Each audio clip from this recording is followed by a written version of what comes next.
Joe Rogan, one day before the presidential election, has endorsed Donald Trump. I don't know if it's Dana White, Joe Rogan's other friends peer pressuring him. I don't know if it's money connections that are pressuring Joe. I don't know if it's the Spotify deal. I don't know if Elon Musk is pressuring Joe.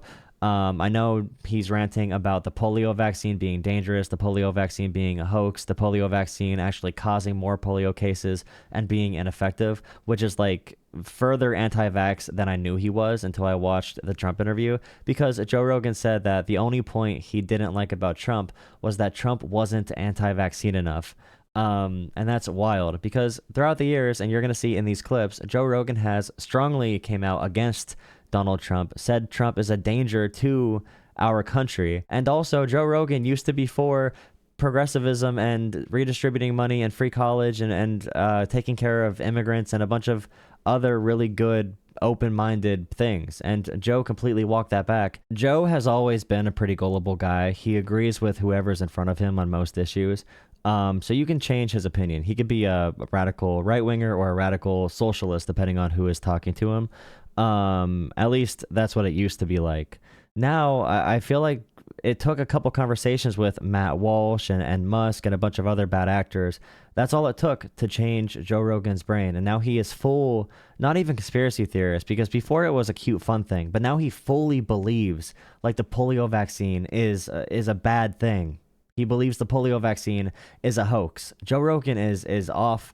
He's got to get off the internet. I do not even want to think about what Joe Rogan sees when he goes on Twitter every day, because I know it's deranged and I know he probably believes all of it. So there's a chance that Joe Rogan is also a victim to this insane environment on Twitter, and he believes the real world is what he's seeing on that site. Take a look at what Joe Rogan used to stand for. I really believe if Michelle Obama runs, she wins. She's good. She's great. She's the wife of the best president that we have had in our lifetime. I've never voted right-wing in my life. I consider universal basic income a really good idea. I want free college education. Take it easy. Hello, Bernie. How are you, Joe?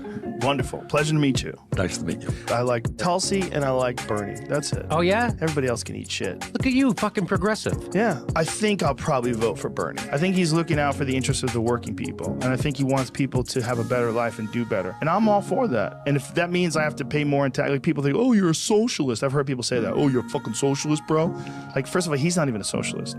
He's a democratic socialist. It's a different thing. I would like to spend more in taxes if they could fix inner city communities and take these poor neighborhoods and throw a fuckload of them. Spend more, you fucking Republican piece of shit. 87% of scientists said that human activity is driving global warming. I'm very pro-choice. I'm very women's rights, civil rights, gay rights, trans rights. I'm even universal health care. Obviously, this protected status is driving me crazy. This thing that Trump's doing with children that were born in other countries and then brought over here as children, and then they're talking about deporting them. That drives me fucking crazy. Yeah, that's that kind of shit. And the hard right version of that is despicable. These people that I see online, why didn't they apply for citizenship?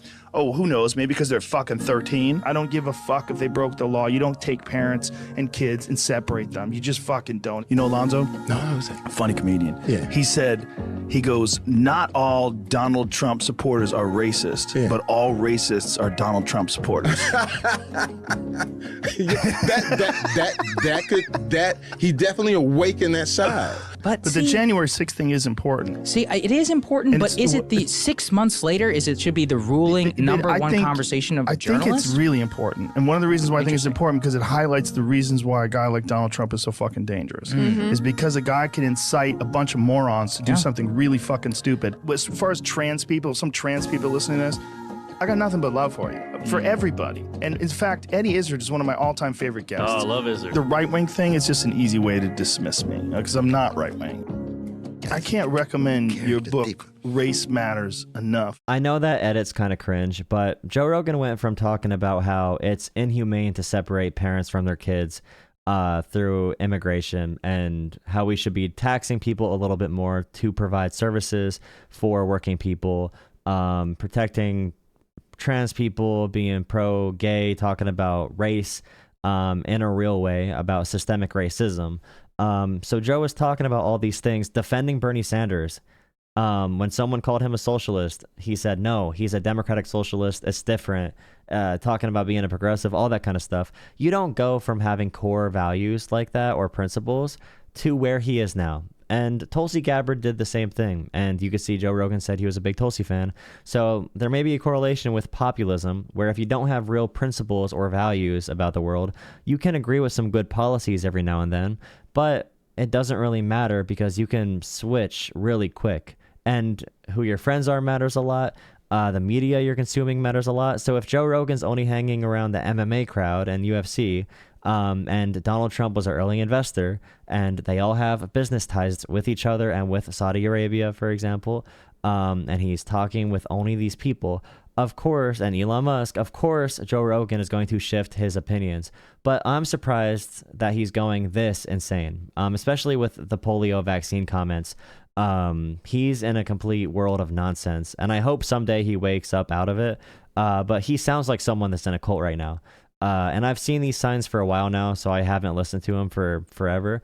But yeah, just carrying water for a political campaign, being a partisan hack. Really disappointing to see that out of Joe Rogan, and making an endorsement now.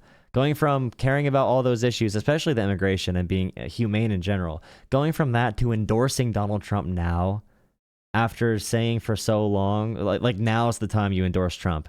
Now is when you make that calculation.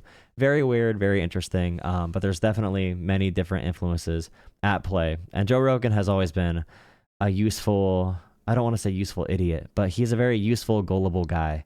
And that's what he's being right now.